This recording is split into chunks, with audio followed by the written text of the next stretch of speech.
చూస్తున్నాం. ఈరోజు తాజాగా మరో వైసీపీ నేతను అరెస్ట్ చేశారు పోలీసులు. మాజీ మంత్రి కొడాలని అరెస్ట్ అయ్యారు. కోల్కతా ఎయిర్పోర్ట్ నుంచి కొలంబో వైపుగా వెళ్తున్నటువంటి ప్రయత్నం చేయగా ఆయన్ని పోలీసులు అదుపులో తీసుకుని తెలుస్తోంది. ఎయిర్పోర్ట్ అధికారులు అదుపులో తీసుకొని పోలీసులకు అప్పగించారు. సో కొడాలి పైన ఇప్పటికే లుకౌట్ నోటీసులు జారీ అయిన నేపథ్యంలో ఈ అరెస్ట్ చేయడం పెద్ద ఎత్తున ఆందోళన కలిగిస్తోంది. కోల్కతా నుంచి కొలంబో వైపుగా వెళ్తుండగా అరెస్ట్ చేశారు. కొడాలని విజయవాడకు తరలించే అవకాశం కనబడుతోంది. నిన్న చెవిరెడ్డి భాస్కర్ రెడ్డి ఆయనను కూడా బెంగళూరులో అదుపులో తీసుకున్నారు. బెంగళూరు నుంచి కొలంబో వైపుగా వెళ్తుండగా ఆయన కూడా అదుపులో తీసుకున్నారు. మద్యం కుంభకోణంలో ఆయన అరెస్ట్ చేశారు. విజయవాడకి సిట్ కార్యాలయానికి తరలించారు ఆయన్ని. ఇప్పుడు తాజాగా కొడాలని కూడా మల్టిపుల్ కేసెస్, ఒకటి కాదు రెండు కాదు ఇంకా చాలా కేసెస్ ఉన్నాయి. సో మల్టిపుల్ కేసు ఆయన పైన ఉన్నాయి. లుకౌట్ నోటీసులు జారీ చేశారు. సో ఎట్టి పరిస్థితుల్లో ఆయన దేశం వదిలి వెళ్ళిపోకుండా అన్ని రకాలుగా చర్యలు తీసుకున్నారు పోలీసులు. ఏకంగా తెలంగాణ అడ్రస్తో కూడా ఆయన బయటికి వెళ్ళే అవకాశం ఉన్న నేపథ్యంలో తెలంగాణ అడ్రస్ని కూడా జోడించి ఎక్కడి నుంచి కొడాలని బయటికి వెళ్ళినా వెళ్లకుండా కట్టుదిట్టమైన ఏర్పాట్లు చేయాలని చెప్పి పోలీసులు లుకౌట్ నోటీసులు జారీ చేసి అందరికీ సమాచారం అందించే ప్రయత్నం చేశారు. ఈ నేపథ్యంలో కోల్కతా నుంచి కొలంబో వెళ్తున్నారు. అసలు కోల్కతాకి ఎందుకు వెళ్ళారు, కోల్కతా నుంచి కొలంబోకి ఎందుకు వెళ్తున్నారు, అసలు కొడాలని ప్రయాణాన్ని పోలీసులు ఇప్పుడు ఒక్కసారిగా అడ్డుకున్నారు, అరెస్ట్ చేశారు. విజయవాడకు తరలించే అవకాశం కనబడుతోంది. మా ఏపీ ఇన్పుట్ ఎడిటర్ కృష్ణమోహన్ లైవ్లో సిద్ధంగా ఉన్నారు. కృష్ణమోహన్, సో వరుసగా వైసీపీ నేతల అరెస్ట్ కొంత పార్టీని ఆందోళన గురి చేస్తోంది. పార్టీ మొత్తం కూడా ఒక్కసారిగా భయపడిపోతోంది. వరుసగా నేతల అరెస్ట్ అనేది పార్టీకి ఒక చేదు అనుభవంగా ఉంది. ఏంటి అందరూ కొలంబో వైపుగా ప్రయత్నం చేస్తున్నారు. చెవిరెడ్డి భాస్కర్ రెడ్డి కొలంబో వైపు వెళ్తున్నాడు, కొడాలని కొలంబోకి వెళ్తున్నారు. ఏంటి అందరూ కొలంబోలో ఏం దాచిపెట్టారు, కొలంబోలోకి వెళ్లాల్సిన అవసరం ఏమొచ్చింది? ఎస్ మనోజ్, ఇప్పుడు బేసిక్గా అందరూ వైసీపీ నేతలు వరుస అరెస్టులు. ఏదైతే నిన్నటి నుంచి చూసుకుంటే చెవిరెడ్డి భాస్కర్ రెడ్డి బెంగళూరు నుంచి కొలంబోకి వెళ్తున్న నేపథ్యంలోనే బెంగళూరులో అదుపులో తీసుకున్నారు. ఆల్రెడీ మద్యం కేసులో అతన్ని 38వ A38గా అతన్ని తీశారు. అతని కుమారుడిని కూడా A39గా పెట్టిన పరిస్థితి అయితే ఉంది. ఈరోజు బెంగళూరు నుంచి కూడా చెవిరెడ్డి భాస్కర్ రెడ్డిని విజయవాడ సిట్ ఆఫీసులకి తరలించిన పరిస్థితి. మరోవైపు కొడాలి నాని, మాజీ మంత్రి కొడాలి, ఇటీవలే ఆయన బైపాస్ సర్జరీ చేయించుకున్నారు. బాంబేలో సర్జరీ చేయించుకున్న తర్వాత చాలా వరకు ఇంట్లోనే ఉంటున్న నేపథ్యం సడన్గా ఆయన కోల్కతాకి వెళ్ళారు. కోల్కతా నుంచి కొలంబోకి వెళ్ళే ప్రయత్నం చేశారు. ఆ నేపథ్యంలో నానిని అదుపులో తీసుకున్నారు పోలీసులు.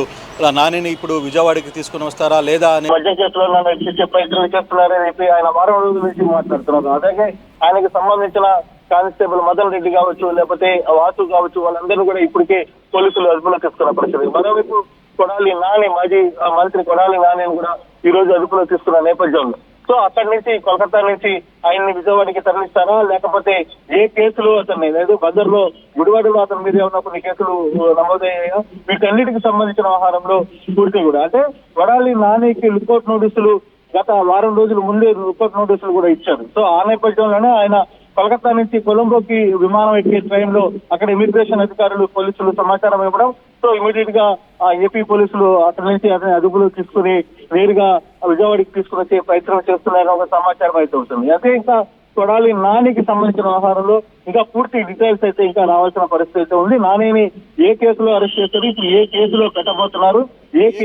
పెట్టబోతున్నారు, ఏ కేసుని కొడాలి నానికి మెడకు చుట్టుకోబోతుంది అనేది ఇప్పుడు చూడాల్సిన పరిస్థితి. అయితే ఇటీవల కాలంలోనే జస్ట్ పోయిన 3 నెలల క్రితమే అతనికి సర్జరీ అయింది, కొంత రెస్ట్ తీసుకుంటున్నారు, బైపాస్ సర్జరీ అయింది, అది కూడా బాంబేలో చేయించుకున్న నేపథ్యం చూసాం.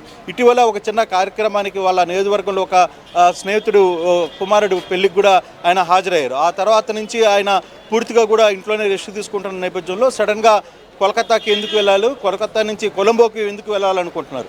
ఆ నేపథ్యంలోనే పోలీసులు అదుపులో తీసుకున్నారు. లుకౌట్ నోటీసులు జారీ చేసిన నేపథ్యంలోనే ఇమీడియట్గా ఇమిగ్రేషన్ అధికారులు అతన్ని అదుపులో తీసుకోవడం, సో ఇమీడియట్గా పోలీసులు కూడా దానికి సమాచారం ఇవ్వడంతో ఇప్పటికే ఇంకొక టీం కూడా విజయవాడ నుంచి కోల్కతాకి బయలుదేరింది అతన్ని తీసుకుని వచ్చే నేపథ్యంలోనే. అంటే కొడాలి నానిని ఎప్పుడు విజయవాడకి తరలిస్తారు, విజయవాడకి తీసుకుని వస్తారా, లేదు గుడివాడలో సంబంధించిన గతంలో ఆయన గుడివాడలో ఉన్నారు కాబట్టి లేదు బియ్యం సంబంధించిన కేసు కొంత ఆయన ఆ శాఖకు మంత్రిగా కూడా పనిచేసి సివిల్ పౌర సరఫరాల మంత్రిగా పనిచేశారు కాబట్టి దానికి సంబంధించి అక్కడి నుంచి ఆ కేసులో ఏమైనా ఉన్నాయా, దానికి సంబంధించిన వివరాలు కూడా తెలియాల్సిన పరిస్థితి అయితే ఉంది. మనోజ్, మొత్తం మీద వరుస వైసీపీ నేతలు అరెస్ట్ కావడం కొంచెం పార్టీలో కొంత టెన్షన్ అయితే ఉంది. ఎప్పుడు ఏ విధంగా ఎవరు అరెస్ట్ కాబోతున్నారో అనేది కొంత టెన్షన్ అయితే పార్టీలో నెలకొన్న పరిస్థితి అయితే మనకు కనబడుతుంది. మనోజ్, రైట్, ప్రజెంట్ కొడాలని అరెస్ట్ నేపథ్యంలో వైసీపీ శ్రేణుల రియాక్షన్ ఏంటి? అంటే పెద్ద ఎత్తున వరుసగా అరెస్టులు జరుగుతున్నాయి కాబట్టి ఎటువంటి విధంగా ఆందోళన వ్యక్తం చేస్తున్నారు వైసీపీ నాయకులు? అంటే బేసిక్గా దీని మీద ఇంకా వైసీపీ నేతలు ఎవరు స్పందించాల, ఇంకా అఫీషియల్ ఇన్ఫర్మేషన్ పూర్తిగా కూడా రాలేదు. అందువల్ల ఒకవైపు జగన్ ఏదైతే పల్నాడు పర్యటన చేస్తున్నారో పల్నాడు పర్యటనలో ఆయన బిజీగా ఉన్నారు. ఈరోజు ఇప్పటికే ఇక్కడంతా కూడా పల్నాడు అంతా కూడా టెన్షన్ వాతావరణం ఉంది, సత్తెనపల్లి అంతా కూడా టెన్షన్ వాతావరణంలో ఆయన పర్యటన జరుగుతుంది. బహుశా ఈ పర్యటన ముగిసిన తర్వాత కొంత ఇన్ఫర్మేషన్ కొడాలి నాని గురించి తెలుసుకునే ప్రయత్నం చేస్తారు. దాని తర్వాత వైసీపీ రియాక్షన్ ఏ విధంగా ఉండబోతుందని కూడా చూడాల్సిన పరిస్థితి అయితే కనపడుతోంది మనోజ్. రైట్, కృష్ణమోహన్, సో ప్రస్తుతానికి కొడాలని కోల్కతాలో అరెస్ట్ చేశారు పోలీసులు. ఎయిర్పోర్ట్ నుంచి ఆయన కొలంబో వైపుగా వెళ్తున్న సమయంలో అదుపులోకి తీసుకున్నట్టు తెలుస్తోంది. సో ప్రస్తుతానికి కోల్కతా నుంచి ఆయన ఎక్కడికి తరలిస్తారనేది ఇంకా అఫీషియల్ కన్ఫర్మేషన్ రాలేదు, కానీ విజయవాడకి తరలించే అవకాశం కనబడుతుంది. లుకౌట్ నోటీసులు జారీ అయిన తర్వాత కొడాలి నాని ఆయన కొలంబోకు వెళ్ళేటువంటి ప్రయత్నం చేసిన నేపథ్యంలోనే ఆయన్ని కోల్కతా ఎయిర్పోర్ట్లో అదుపులోకి తీసుకున్నారు. నిన్న చెవిరెడ్డి భాస్కర్ రెడ్డి కూడా మద్యం కుంభకోణంలో ఆయన పేరు కూడా తెర మీదకి వచ్చింది కాబట్టి ఆయన కొలంబో వైపుగా వెళ్తున్నారు. కానీ బెంగళూరు ఎయిర్పోర్ట్లో ఆయన అదుపులోకి తీసుకున్నట్టు తెలుస్తోంది. బెంగళూరు నుంచి కొలంబో వెళ్ళేటువంటి సమయంలో ఎయిర్పోర్ట్ అధికారులు ఆయన అదుపులోకి తీసుకున్నారు. ప్రస్తుతం విజయవాడ సిట్ కార్లను తరలించారు. ఆల్రెడీ చెవిరెడ్డి భాస్కర్ రెడ్డిని, మరి కొడాలి నాని అరెస్ట్ తర్వాత ఎక్కడికి తరలిస్తారనేది ప్రస్తుతం ఆసక్తిగా మారింది. సో వరుస అరెస్టుల నేపథ్యంలో వైసీపీ శ్రేణులందరూ కూడా ఉక్కిరిబిక్కిరవుతున్నారు. వైసీపీ నేతల అరెస్టు పైన, కొడాలి నాని అరెస్ట్ పైన మీ అభిప్రాయం ఏంటి? కామెంట్ చేయండి. At KLH, you have the freedom to choose the subjects that fuel the engineer in you. KLH deemed to be university. తెలుగులో న్యూస్ కి ఫాస్టెస్ట్ యాప్ ఇప్పుడు టోటల్లీ న్యూ అవతార్లో జస్ట్ 5 సెకండ్స్ లో complete news, social మీడియాలో trends కి one stop solution, live TV app, voice search option తో ఇప్పుడే download చేయండి లేదా అప్డేట్ అయిపోండి. యాప్ లింక్ డిస్క్రిప్షన్ లో ఉంది.